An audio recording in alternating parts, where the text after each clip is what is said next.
Today we are going to discuss from the Bhagavad Gita as it is, 13th chapter, verse number 1 to 4. The purports, the wonderful instructions which we received from Srila Prabhupada are the basis of this discussion. So all credit goes to Srila Prabhupada for opening our eyes, giving us this beautiful knowledge.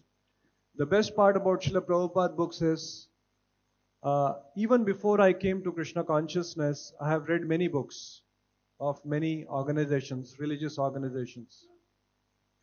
You could say I was inquisitive in the sense I was always having the big question in my mind as to what is real happiness. So I will share some other time. When I was in college, I tried many things. I even went for a rock show. Went with my friends, tried different things. But then always that big question, what will give us real happiness, was unanswered. And the beauty of Srila Prabhupada books is, he is very direct. The answers are very clear. Some of the questions, profound questions of life which we think that nobody has clear answers, it's all hazy, it's all vague, it's a matter of belief, it's a matter of word jugglery. We see Prabhupada giving very concise, very clear answers. So that is his greatest contribution. Now this is text 13th, text first from the 13th chapter. Arjuna uvaca. Arjuna said, "My dear Krishna, I wish to know about prakrti." Prakrti means nature. Purusa, the enjoyer, and the field and the knower of the field, and of knowledge and the end of knowledge.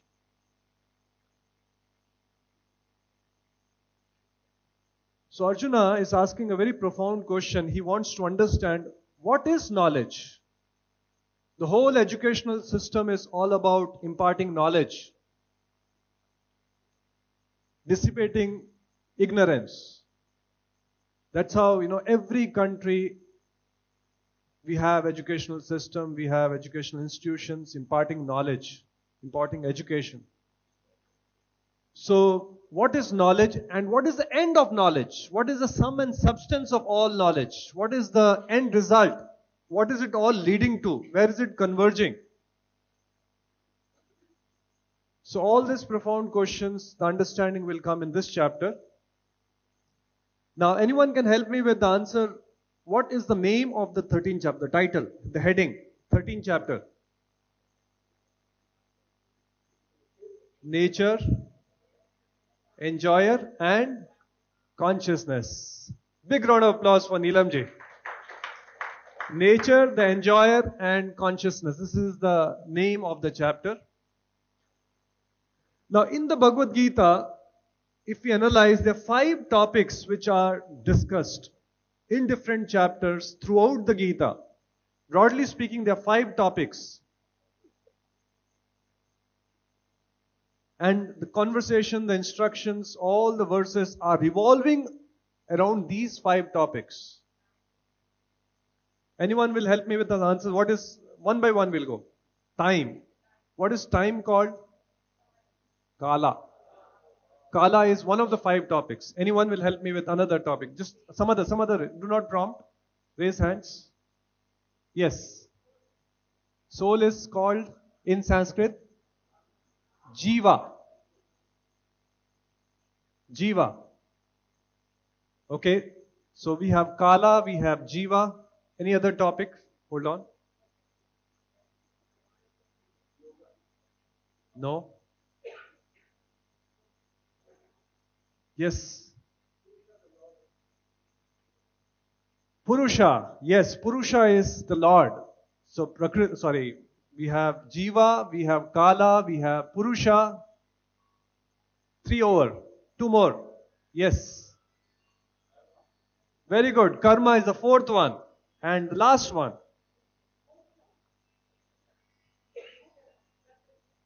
Prakrti. So we have Prakrti, Purusa, Kala, Karma and Ishvara. So prakrti is material nature. Oh, sorry, Ishva, Purusha. Sorry, prakrti, Purusha, Jiva, Kala. Oh, sorry, Ishvara instead of Ishvara it is Jiva. Sorry, it's a typing mistake. So Purusha is referring to the Lord. Ishvara, Purusha, these are all synonyms. So we have prakrti, Purusha or Ishvara, Jiva, and then we have Kala and Karma. So all the discussion it's revolving these 5 important topics which is in the Gita. Now, in the earlier years of 20th century, a scientist analyzed the constituents of human body, what this body is composed of. And they came up with very interesting finding. We all know body is composed of chemicals. The human body has enough lime to make, if you were to use those chemicals, the lime which is there in the body, you can make 5 cakes of soap. Enough iron to fabricate 6 small nails. Enough phosphorus to make 20 matchboxes. Enough sugar to sweeten 10 cups of coffee. A little sulfur, a little calcium and other trace elements. So we have minerals, we have elements, and we have other things which we discussed, phosphorus, sugar. If we were to dismantle these chemicals, this body is constituted with all the chemicals. If we were to dismantle this body and sell these chemicals at the market value of these chemicals at present time, can anyone help me with an answer? What will be the value of our body? How much we will earn, how much will we get if we dismantle the body and sell all the chemicals which constitute our body at the market value today? How much will we get? 10 rupees. Phosphorus. Sugar is quite costly these days. So if you were to sell those chemicals at the wholesale price, not retail price, you will get 240 rupees. That's the value of chemicals which constitute our body. So now, question is, are we just some bundles of chemicals, some minerals, some trace elements which have come together, and a mature combination of those chemicals have resulted in life symptoms, have resulted in feelings, emotions. Now we all exhibit a lot of feelings, emotion. We have depression, we have anxiety, we are excited at times, sometimes happy. Sometimes we go through emotions like shocked, smiling, sometimes fighting. So a big fundamental question, who are we? If we are, chemicals cannot come together and start smiling. Chemicals can't come together and start fighting. We exhibit all these feelings, emotions, animosity. Who is it? How is this happening? Who are we? So in the 2nd chapter of the Gita, Krishna introduces the concept of jiva, or the soul. He talks about that how even in this body, even in this very life, we are changing bodies. There was a time when we had a baby body. And then as we grew up, we had another kind of body. In fact, medical science says that every 7 years, all the cells in our body are replaced by new set of cells. In other words, if I had a body when I was, let's say, 15 years old, today I have a completely different set of cells which constitute my body. But still, when I look my family album and I said, this is me when I started going to school. This is me when I graduated. Although the body has changed completely, the constituents of the body, the cells have changed completely, but still I say it is me. So what has not changed? The soul, the Atma. So there's a verse in the Gita where Krishna says, Dehinosmin yatha dehe kaumaram yavanam jara. Just like even in this body, kaumaram, we had childhood, boyhood, youth, old age. Tatha dehantra prapti. Just like even in this life we are changing bodies from childhood to boyhood to youth to old age. Tatha, exactly like this. Dehantra praptir. Deha means body. Anta means at the end. Praptir, we accept another body at the point of death. This is the verse I'm talking about. As the embodied soul continuously passes in this body from boyhood to youth to old age, the soul similarly passes to another body at death. Now, if you see the cameras, like we are shooting today, the video, the camera is also looking at me. You're also looking at me. When I crack a joke, hopefully if the joke is good, you all will smile. The camera will not smile. It is registering what I am saying. It is capturing that video bite, but it is not having an emotion to express. So the lens of video camera may see, but it has no consciousness.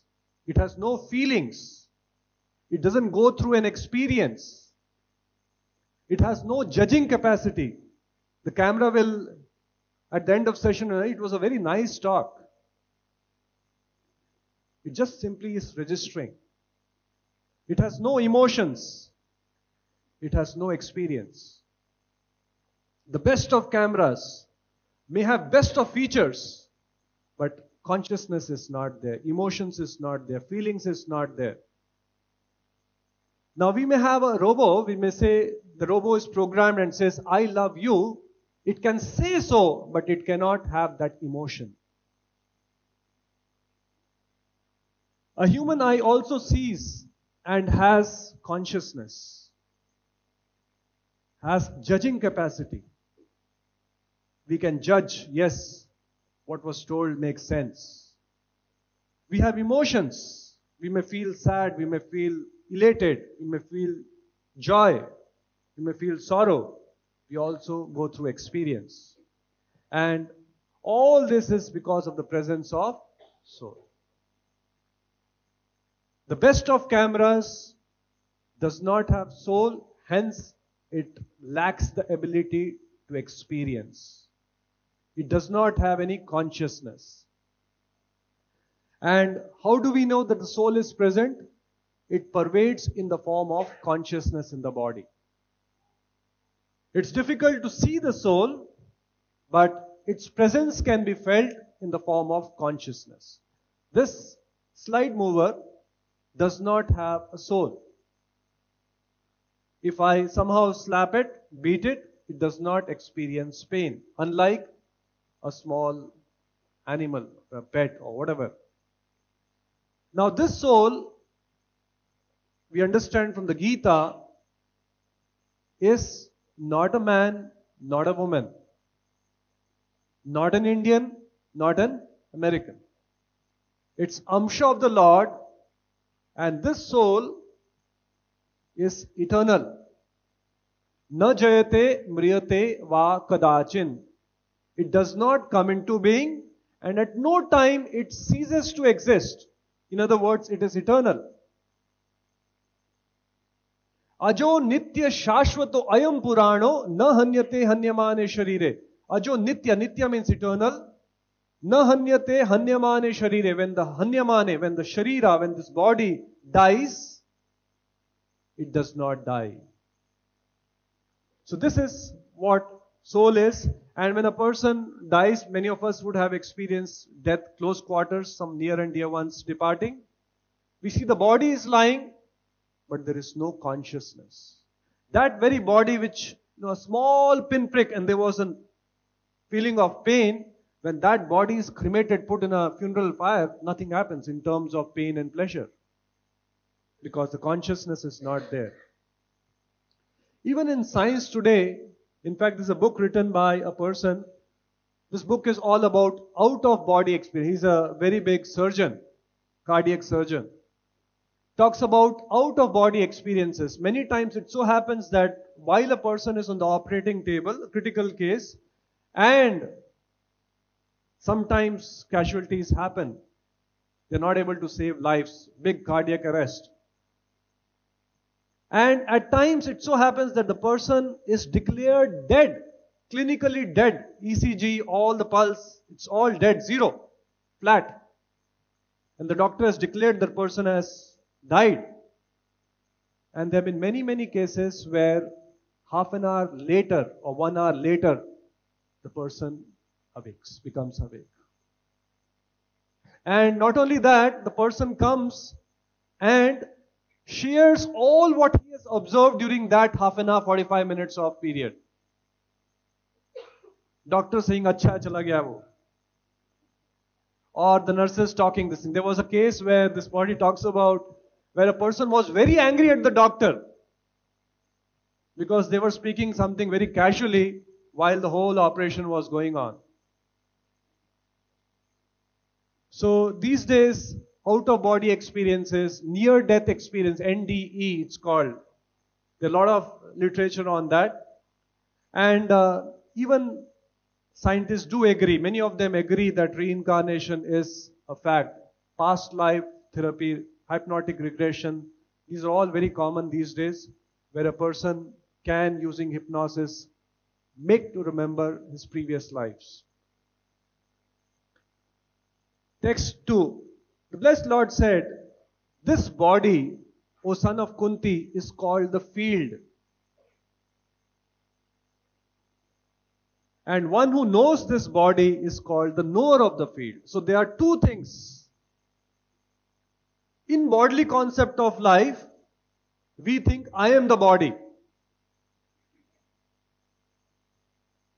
And we discussed in one of the sessions, that is the root cause of our misery. And that's why people get completely shattered when someone near and dear one passes away. Because all along we have lived with that understanding, with that belief.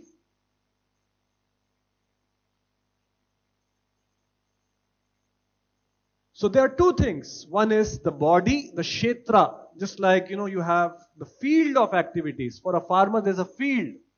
So this body is a field of activities. It's called the kshetra. And there is a ksetra-jna. Ksetra-jna is the knower of the field of activity. Who is the knower of the field of activities? The soul. The Lord said, "This body, O son of Kunti, is called the field. And one who knows this body is called the knower of the field." The body is called kshetra, or the field of activities, and ksetra-jna is the knower of the field, the soul, the spirit soul, the jivatma. Text 3. "O sign of Bharata, you should understand that I am also the knower of all bodies." So along with the soul, in our body, there is super soul. Atma and Paramatma. So in our body there are two knowers. Kshetra is there, ksetra-jna is there, and there is another knower in the field, and that is Paramatma, or the supreme knower, super knower. I am also the knower in all bodies, and to understand this body and its owner is called knowledge. This is my opinion. To understand who we are, what is this kshetra, who is the knower of that kshetra, who is that Lord, Krishna says that understanding, this knowledge is real knowledge as per my opinion. Now here we are talking about three different topics. The Lord, the living entity, the soul, and matter, the body. Now the soul, we talked about kshetra, this body. This body also can be divided into two parts. What are the two parts? Gross and subtle.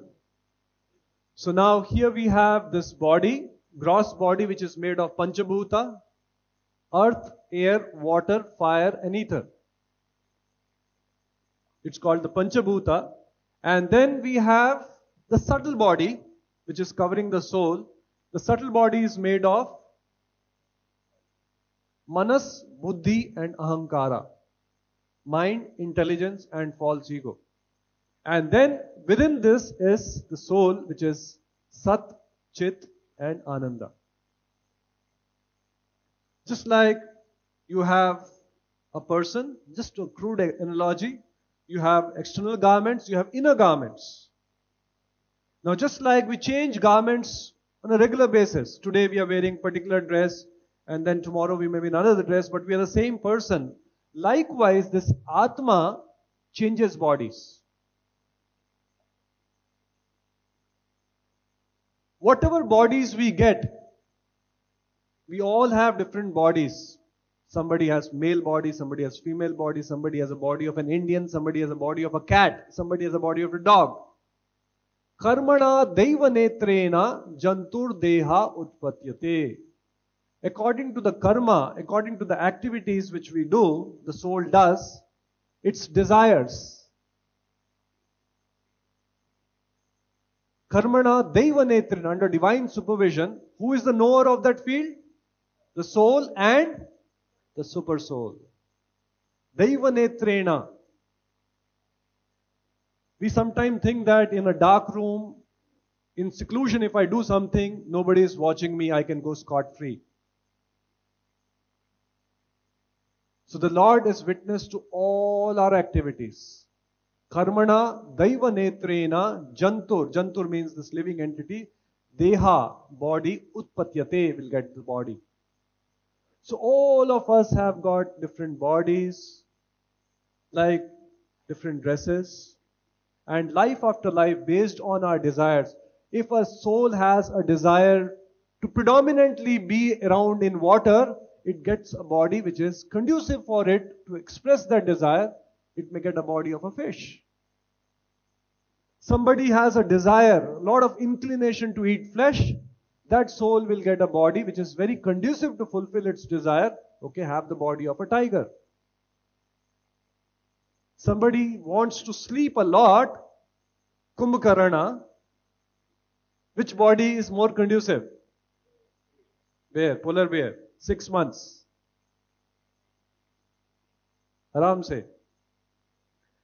So, the soul is having different bodies, and when a person dies, the soul moves on to another body along with the subtle body.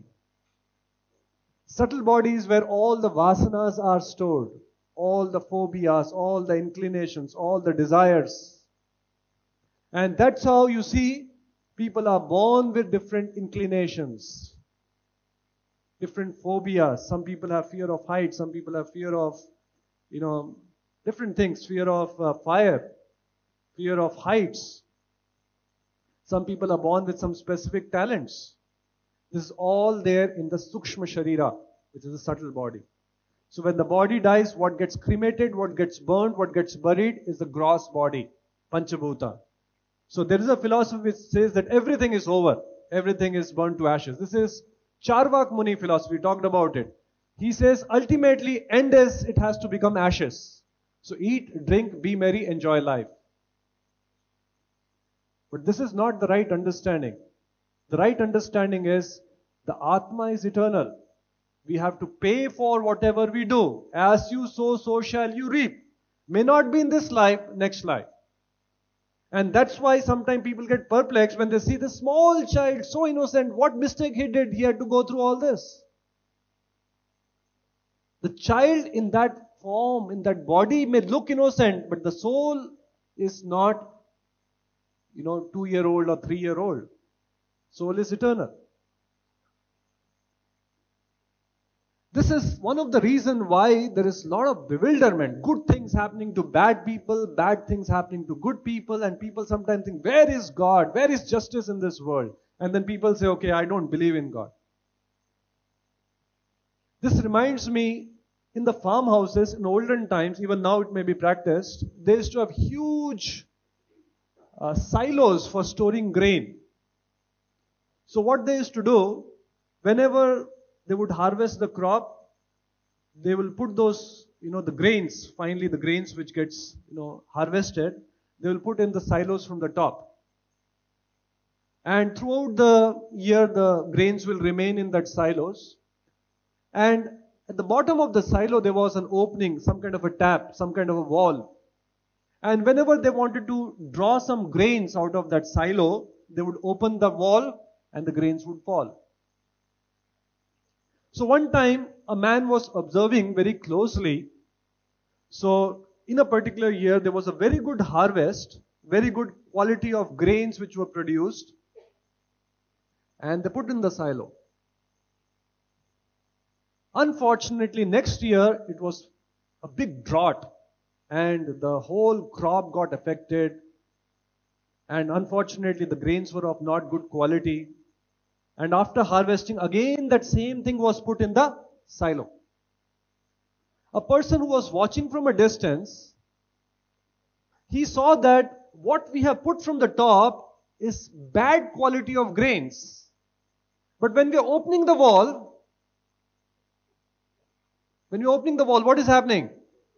Good quality grains are coming. So then he is wondering how this is happening. You're putting bad quality of grains, but you're drawing good quality of grains. Some magic is happening in the cauldron. Is the magic happening? No. What has been put earlier, you are now drawing. What you have put recently, you will draw in times to come. Same is the case with our karma. What makes us bewildered is he's doing good things, but he is drawing bad results. Or vice versa. He is doing bad things, but he is drawing good results. Net is everyone will reap. As you sow, so shall you reap. What makes us bewildered is there's a time lag between what we have done and what results we receive in our lives. Now here Krishna is saying, I am also present in every body as Paramatma, as Super Soul. Lord is present as Super Soul in the bodies, knows everything about all bodies. So Prabhupada in the purport explains that just like a king may know about the entire kingdom, but a man may know about his house. Just like, for example, our Chief Minister Fadnavis will be conscious of everything happening in different districts of the state. What is happening in Nagpur? What is happening in Amravati? We may not be at all conscious of that. We may at best be conscious of what's happening in my society, or what's happening in Powai, or at best what's happening in Mumbai. So here we have a crude example that how a person who is much more bigger or powerful has much broader awareness. So Lord, who is a Super Soul, who is a Paramatma, He is not only conscious of our body, He is conscious of everyone. That's why it's called Supreme Consciousness. Super Consciousness, Paramatma, the Super Soul. And just like in a state, the entire kingdom actually it belongs to the government. But there are secondary proprietors. Government might have leased the property to someone or might have sold the property to someone. So likewise, we are the secondary proprietors of this body. Perfect knowledge of the body and the individual soul and the super soul is known in terms of Vedic literatures as jnanam. Perfect understanding of who we are, who the super soul is, what this body is, what this karma is. Perfect understanding as per the Vedic literatures is jnanam. This is the opinion of Lord Shri Krishna. Now out of these two knowers, one is fallible. Fallible means? Fallible. It can fall under the clutches of material energy. It can fall under the influence of Maya. How many of us are in Maya? Very humble souls. Some have not raised hands. Okay, let me repeat the question. How many of us are in Maya? Okay, all of us are in Maya. So the living entity, the soul, is fallible. He falls down from the spiritual energy to material energy, to the material world. And the other one, the super soul, is infallible. One is superior and the other is subordinate. One is Purusa, the other is prakrti.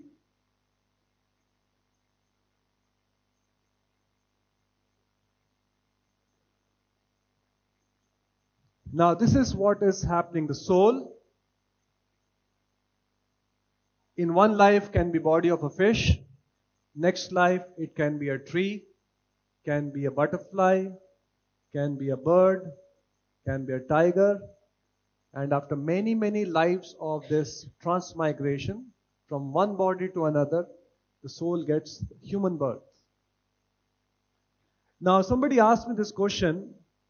This fish or maybe the tree does not have the ability to choose. It does not have, although it has a free will, but it is very dormant. So how does it do any karma? And why does it has to, on what basis does it move to another body? Anyone knows the answer?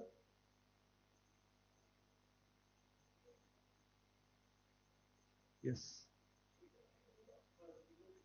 So, as per the law of nature, it is designed that all living forms move from lower forms to the higher forms. Plants, birds, aquatics, reptiles, then move on to higher and higher forms. They complete their so-called quota of karmic reactions and move to the next body, next body, next body, next body, next body. And after many, many lives, bahunam janmanam ante, a soul gets this human birth. Now, human birth is very special compared to all other life forms. Only in human birth is like a junction.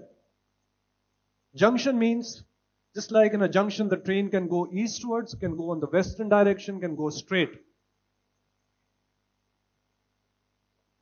So likewise, in human form of life, depending on the activities we do, because of the developed free will, we have a choice. We can elevate or we can degrade. Sometimes people think that we have got a human birth, we will always remain human being. Next birth also is guaranteed to be a human being. It is not. It is not. That's why our scriptures say the greatest danger, swalpam api asya dharmasya trayate mahato bhayat. Even a small amount of devotional activities can save us from the greatest danger. Greatest danger is not death. Everyone has to die one day. It's not a danger. It's inevitable. It has to happen. It's just a question of time. The greatest danger is the human birth which we have got after many, many lives of transmigration. We can again glide back to animal species. Now in that sense, it's a madness. We all are talking about our future. We are all working, planning for our future, trying to secure ourselves. We have best of insurance policies protecting us. But nobody is worried about the next life. What if a man, by hook or crook, becomes a big businessman, a business magnate, and has a big business empire, lots and lots of money, whole lot of properties. But what if next life the soul degrades to animal form? That's the danger.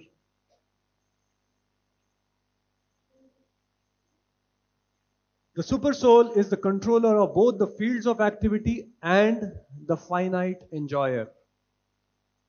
So super soul is not only the controller of the kshetra, it's also the controller of ksetra-jna.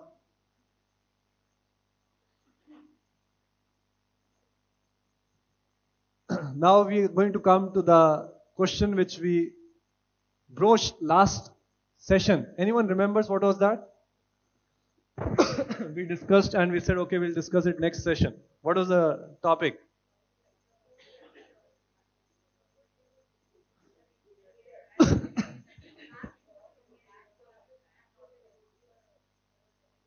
Okay, some of you, how many of us were not there last session, last week? Okay, we'll pose this question to all of you. There are a lot of people who go to the temples, who also donate a lot of money, also do so-called spiritual activities, but they are not good people.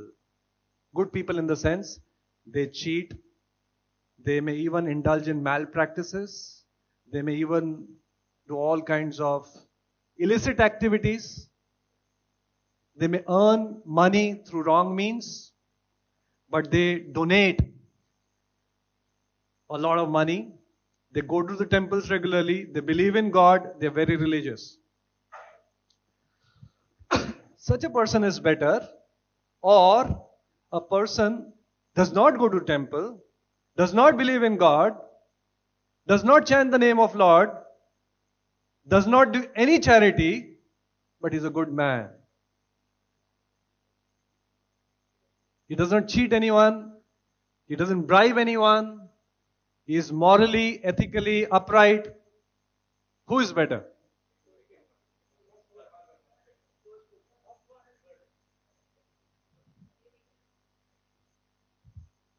Okay, let's have a show of hands. How many of us feel the person who is religious, spiritually inclined, may be doing something wrong materially, is better off than a person who is atheist, doesn't believe in God, doesn't do any charitable activity, doesn't do any religious activity? How many of us feel first one is better? सब brainwash कर दिया यहाँ पे आप. Okay, how many of us feel second one is better? Others? Neutral. By the way, what happened was interesting. During New Year time, there was some confusion for Ekadashi dates, remember? So we unfortunately sent a message that tomorrow is Ekadashi. And then, some discussion happened and then eventually we had to send a message that sorry, tomorrow is not Ekadashi, fasting is day after tomorrow. So this message reached another gentleman who is receiving our messages. So he replies back. We said we apologize that we had sent this message and Ekadashi is day after tomorrow. Then he replies back, who cares? Happy New Year. Who cares? Happy New Year.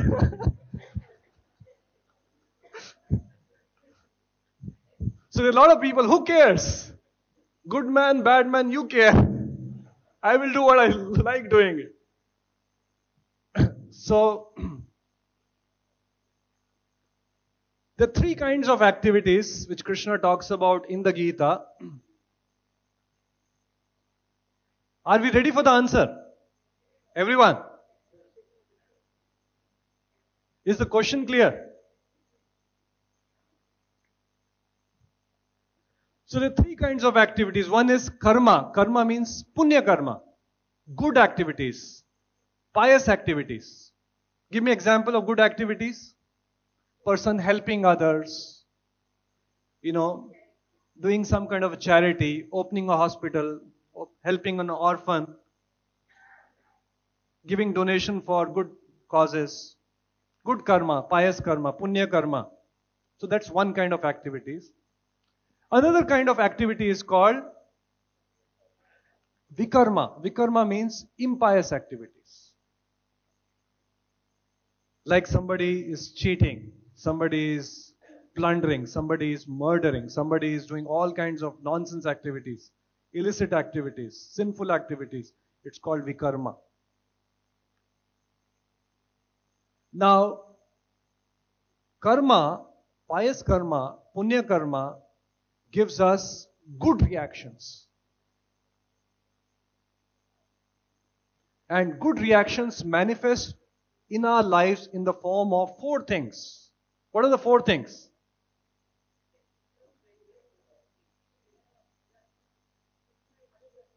Janma, Aishwarya, Shruta, Shri. Janma means good birth. We didn't choose our birth. Some are born in good families, some are born in not so very good circumstances. It's because of a karma.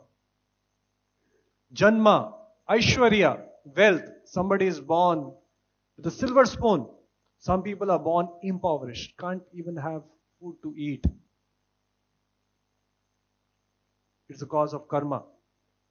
Shruta, intelligence.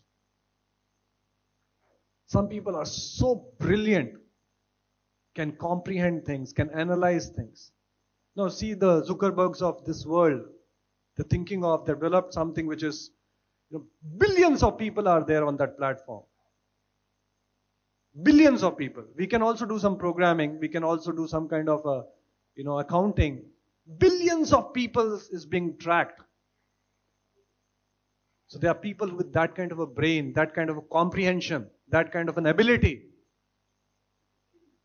And some people are completely buddhu, cannot understand things, cannot pass exams. They're trying their best but cannot comprehend things. No doubt with practice, with hard work, with perseverance, we can improve our grades, but you all will analyze, yes, we all are blessed with different amount of so-called intelligence. So Janma, Aishwarya, Shruta and Shri, beauty. Some are born handsome, good looking. Some are born very ugly. No doubt in today's world, you can bridge the gap with fair and lovely. But there is a limitation. There are side effects also. So we have vikarma. Karma, vikarma. Now pious activities result in good reactions. As a result, we enjoy. We have good birth, we get good intelligence, we get good upbringing, we have a lot of opulence. Opulence is not a direct result of hard work. Do you all agree with this? With the same amount of work, somebody is drawing 1,00,000 rupees. With almost double the amount of work, somebody may be drawing 10,000 rupees a month. Examples may be right in front of your eyes. Yes or no? It's not the hard work. It's not how sincerely you work.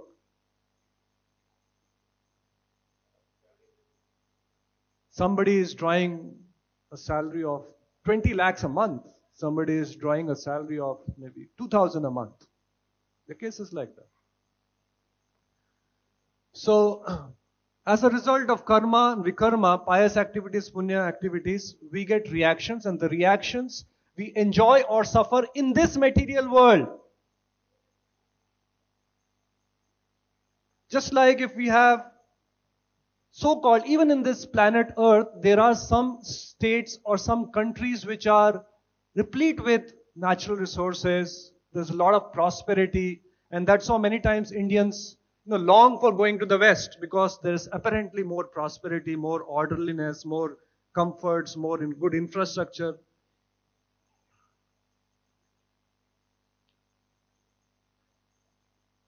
But even though we may have good reactions, good birth, with better conditions, we are still not absolved of material existence, which is characterized by birth, death, old age and disease. We are still in the clutches of material energy and are not freed of the root problem, and that problem is birth, death, old age and disease. The Ambanis of the world are not absolved of that, with tons and tons of wealth. Birth, death, old age and disease.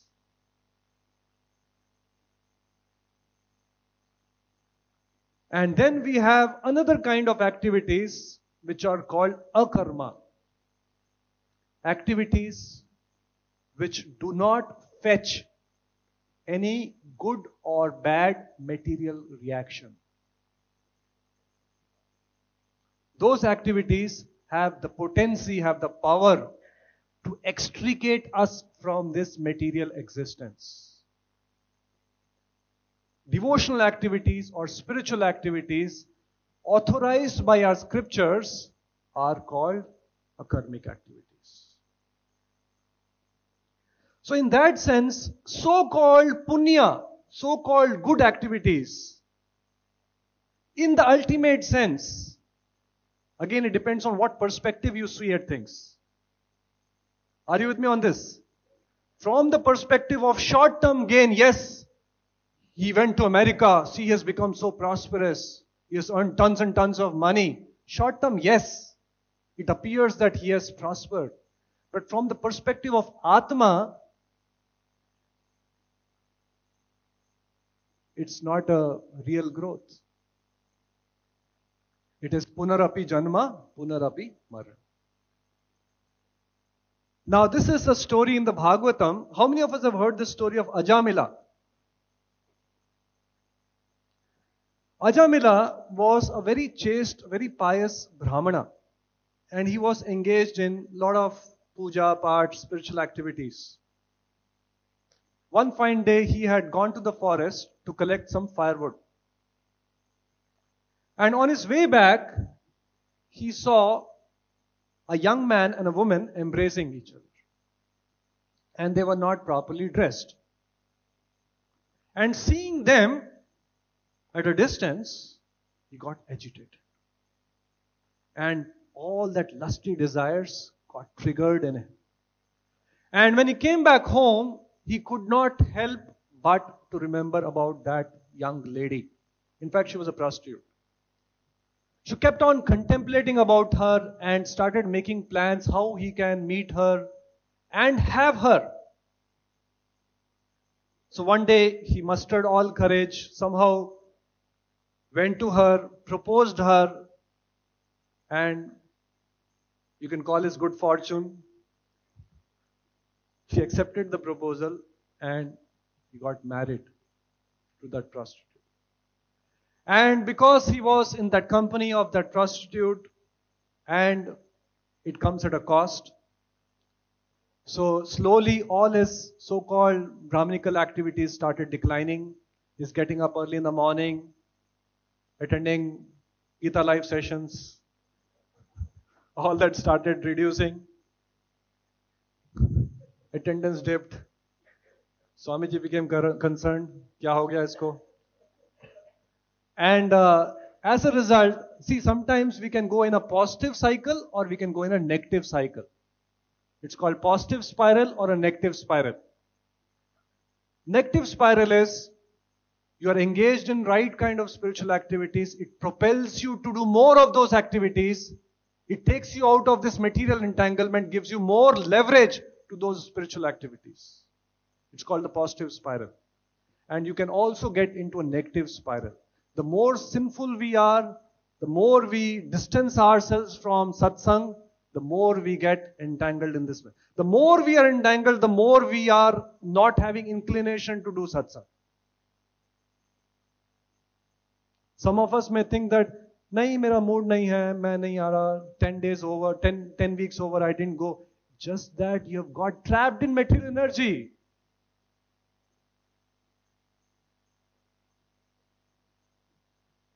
Many times people, I want to come, but somehow I can't make it. So slowly what happened was, now he has to maintain that. And she has also her own desires. So he started gambling. Started looting people. Because he wanted wealth. To maintain her, to fulfill her demands, to fulfill the family requirements. And a time came when even his elderly parents who were staying with him, because there was a choice now between the parents or the wife. And the wife somehow was quite demanding, and then he had to send off his parents, elderly parents. And he had a son, and the name of the son was Narayana. And as part of his daily activities, he would call on the son, Narayana, idhar aao beta. Narayana, please kha lo abhi. Narayana, aage padho abhi. And throughout the day, inadvertently, unknowingly, without referring to Lord Narayana, he would be chanting the name Narayana. Now, this life rolled by, and a time came, because he had led so-called very sinful life, impious life, cheating people, indulging in all kinds of illicit activities, spending time with a prostitute, gambling. He sent off his old parents from his home.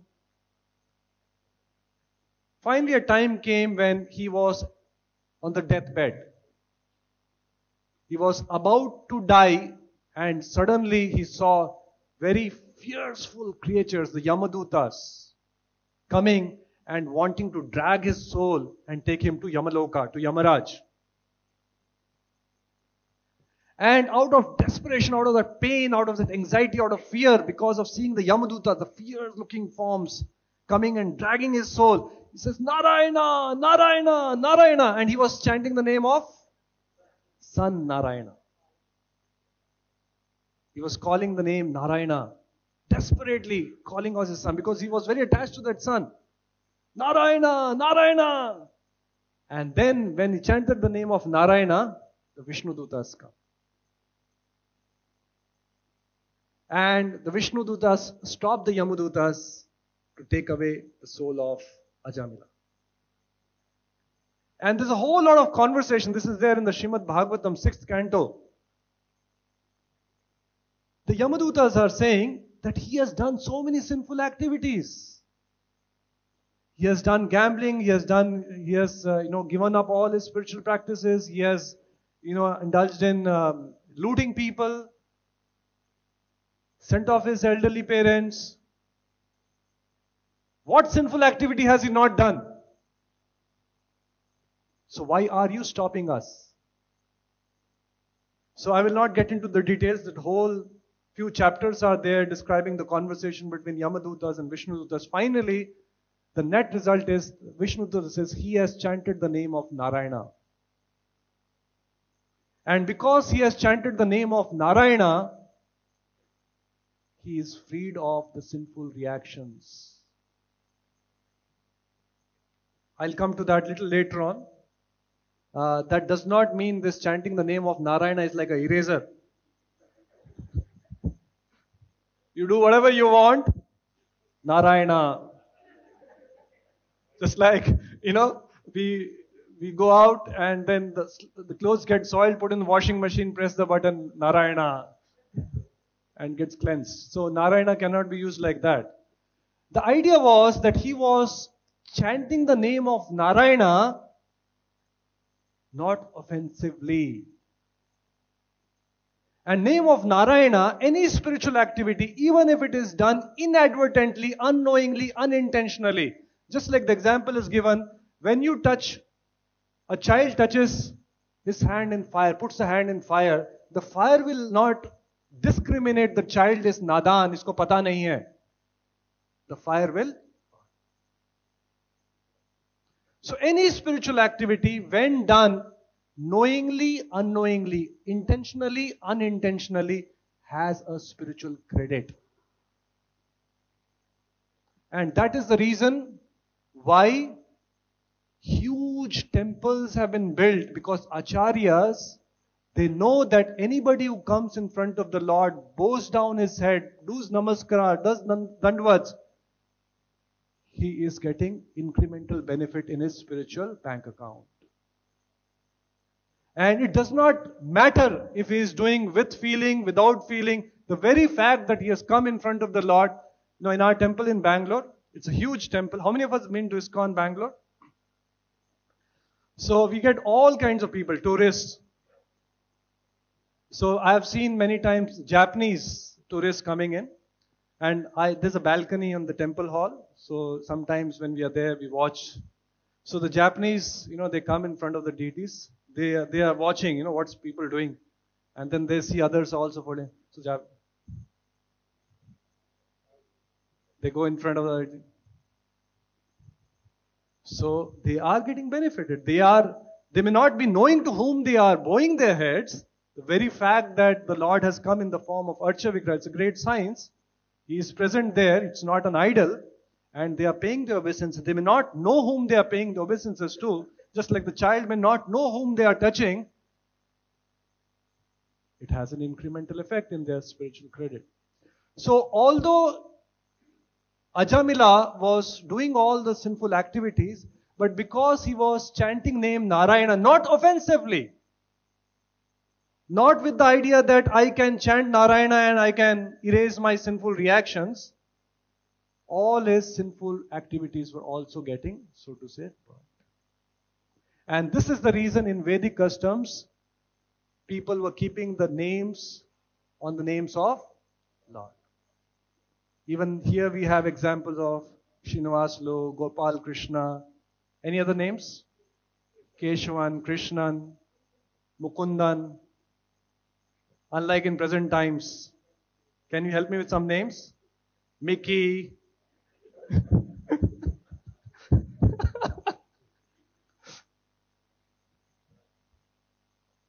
So these all are names kept with some understanding. The understanding is that when we chant the names of the Lord, knowingly or unknowingly, we are benefiting. No doubt one of the offense to the holy name is when we chant the holy name with the idea to negate the sinful reactions.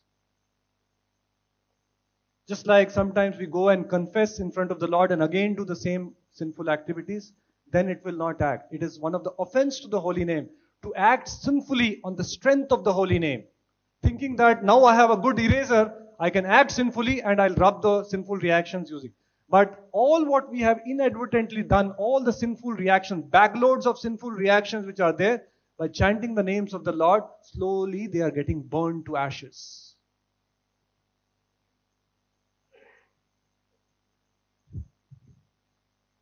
Yes.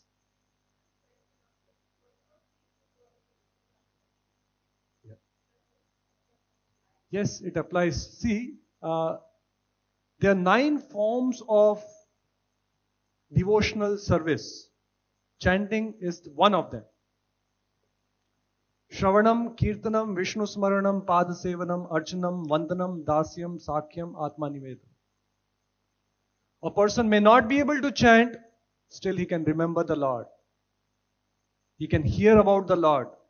He can offer obeisances to the Lord. There have been a lot of examples of devotees who have done mansik seva, mansik puja. They cannot afford real offerings to the Lord, but they were making the offerings in the mind, and the Lord was accepting it. There's a story of a person, Brahmana. Every day, he was very impoverished condition. He could not afford anything to offer. So every day in the morning, he would take his bath and sit down. And with a lot of love and devotion, he would, in his mind, make a kheer for the Lord, sweet rice for the Lord. And he would make the sweet rice, and he would prepare it nicely, wash the vessels, shift them in the vessels for offering and the plates, and then offer it to the Lord, all in the mind. And one day, while he cooked the sweet rice, it was quite hot in the mind, and he thought, no, if I offer it, who knows, it is too hot. It may be too hot for the offering to happen. So he said, let me just check whether it is good enough to be offered to the Lord. It shouldn't be too hot. Actually, when real devotees, they make an offering to the Lord, it is with feeling, with love. Just like a mother when it offers milk, make sure that it is not too hot, not too cold. So he actually, in his mind, put his finger in the bowl of sweet rice just to check whether it's too hot. And suddenly he came out of his meditation, Mansik Puja, his finger was actually burnt.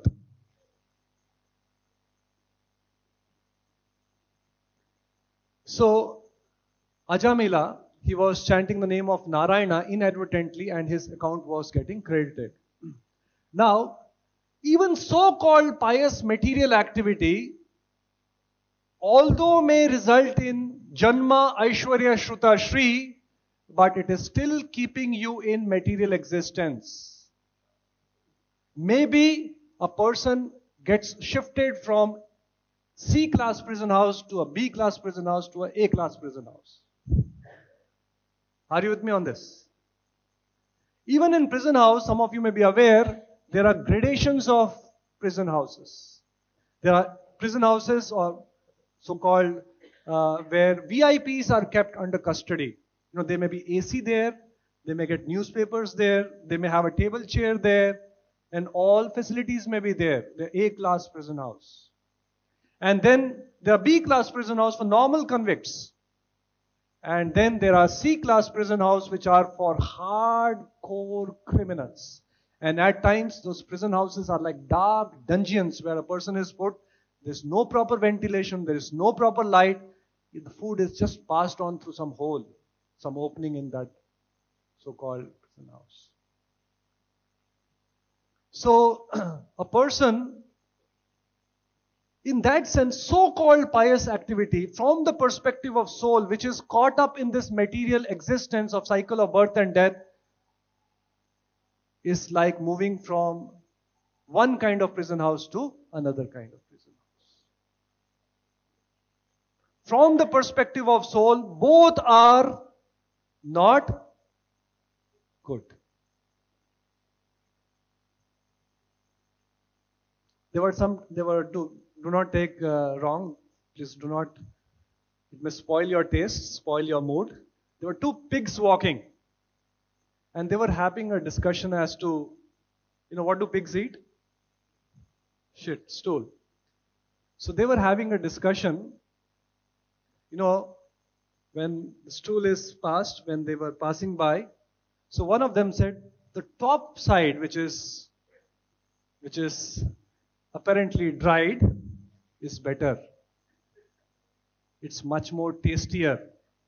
I'm talking from pig's perspective. You don't have to. The other one was arguing, no, the center part is more juicy. Now they may go on discussing about that, but ultimately both of them are talking about stool. This part or that part or the center part, both are talking about stool. So from that perspective, no doubt, good activities are better than bad activities. But from the perspective of the soul, it does not change your state from this prison house. Shine punya martya lokam vishanti. Even if you go to Brahma Loka, because of lot of pious credits accumulated, when those pious credits gets depleted, gets exhausted, again you fall back into this material world.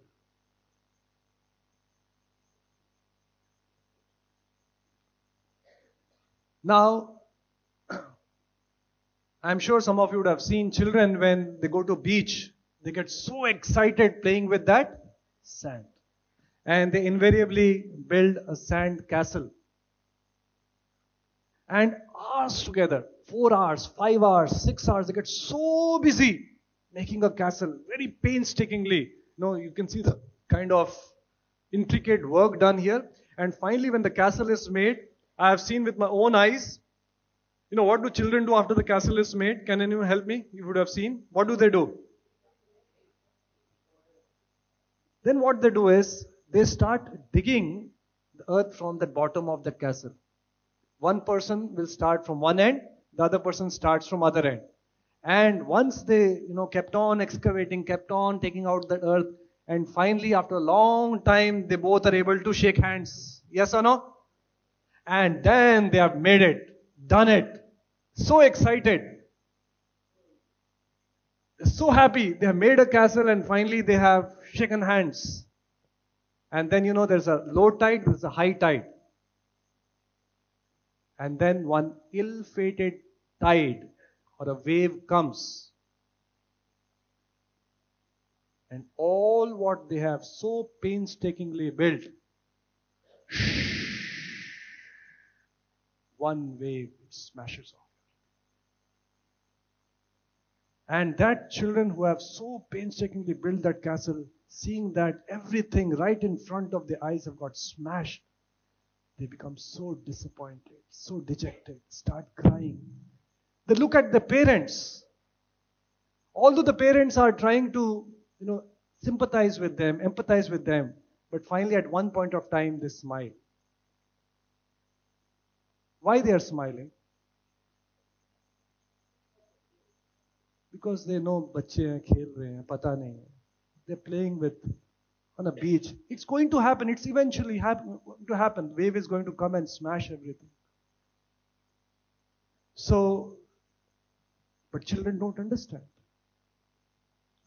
So like that, in one sense, although it may appear children are playing playfully with sand castles, building castles with sand, we all also are busy building castles.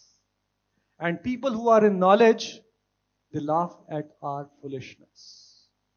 A wave of kala will come, and all so-called good or so-called bad things which we have done will all be wiped. Now, when the wave comes, it does not consider whether it was a well-made castle with good doors, with good windows, or it was badly made castle. It all gets smashed. So papa and punya is within the material domain. The reactions are within the material domain.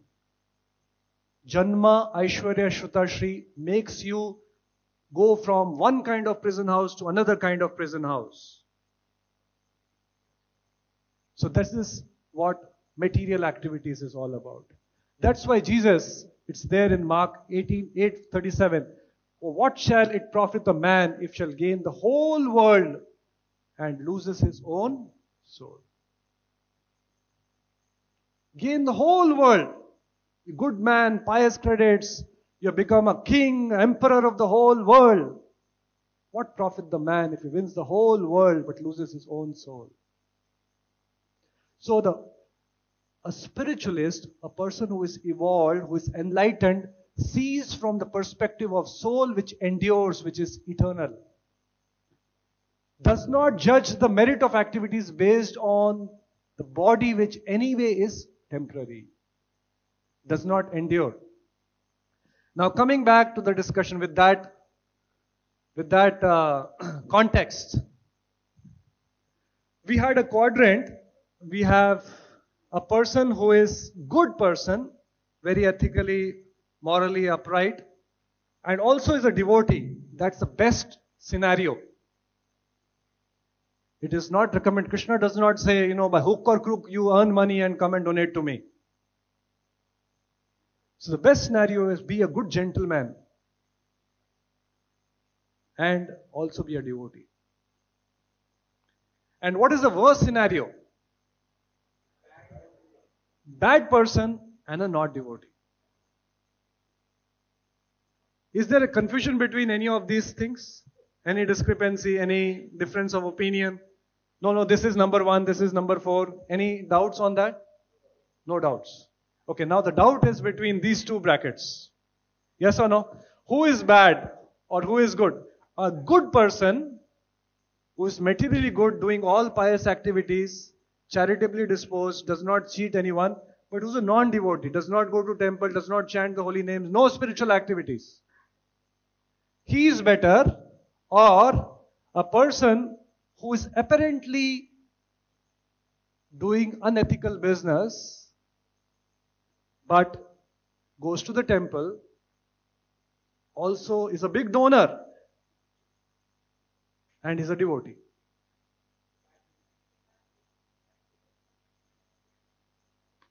How many of us say, okay, unethical person, he is cheating, maybe, materially, but he is doing some spiritual activity, he is better. How many of us feel like that? Okay. How many of us feel a good person, ethical person, but a non-devotee is better? Okay, here is the answer.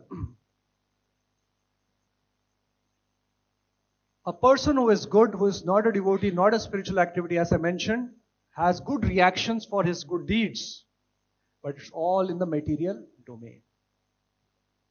Whereas a person who is engaged in some spiritual activities, just like Ajamila, chanting name of Narayana, inadvertently he was getting spiritual credit. Now this does not mean that a person who has earned wealth wrongly, he will get a material reaction. He will suffer. There was a person in Bangalore, I don't want to name him, He actually duped a lot of people. And he used to contribute a lot to our temple. But later on, when he was caught, he's he's presently behind bars. Just because he donated does not mean that he's absolved of his sinful reactions. The sinful reactions will come. But the very fact, now let's compartmentalize. He used his free will, engaged in some sinful activity, duped people, he got a material reaction in the material domain, and he's behind bars today. With the money what he got, okay, this is a wrong example because he duped people, that's not at all a good thing. But imagine a person who is, let's say, earned money, he has some black money, unaccounted money, or something like that. He used his free will, the money which he could have used for his own selfish motives, he has given it to the Lord. That money has been used in the construction of, let's say, a temple. For this material reaction, he will get a material reaction for which he may have to suffer materially. But for that activity of his, that he has done some seva to the Lord, he also gets a spiritual credit. From eternal perspective, this material credits does not endure. It comes and goes. Spiritual credit endures, never dies. That's why a person, we all are sitting here. Why some of us are regular, some of us came for first session and just went back? Because we all have some spiritual credits which is keeping us hooked on to this message. Does it make sense? Now this is not to advocate that you can cheat people, you can be a bad man, but please chant the names of the Lord and do some seva. No. The best is be a gentleman, follow the laws of land, and also be Krishna conscious, also be a devotee. That's the best thing. But in a scenario when person is indulging in some, let's say, unethical ways of earning money, he could have used that money for wrong ways. He is using his free will to give it to the Lord, maybe unintentionally, maybe for name and fame. But the very fact that he has done that seva, which is spiritual in nature, he gets some spiritual credits, which are eternal in nature. So from the perspective of soul, because he has earned some spiritual credits, that is better than having all material credits only, which may be good in nature.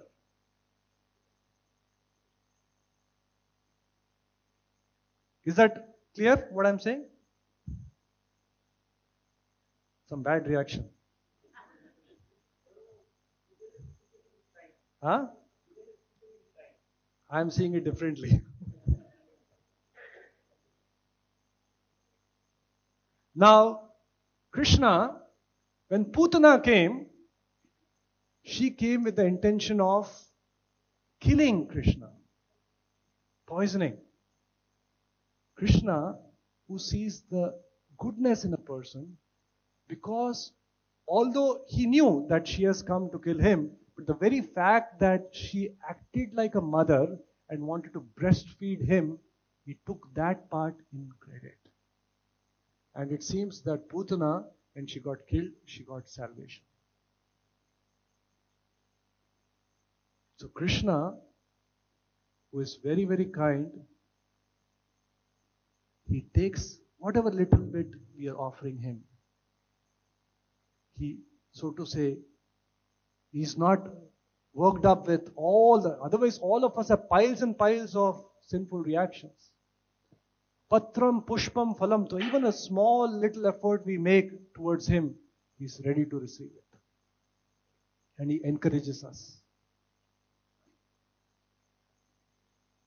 Now please hear my brief description of this field of activity and how it is constituted, what its changes are. So, before we go into this.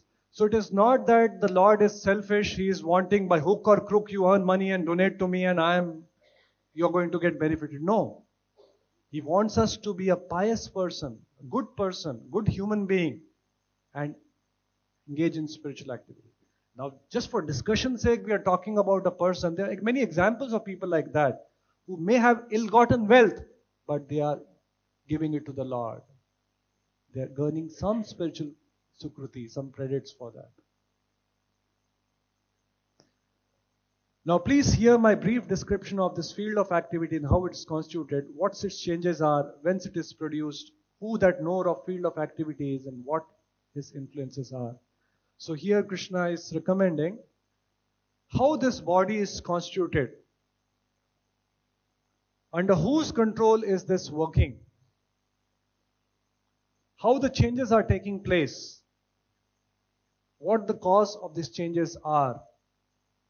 What's the ultimate goal?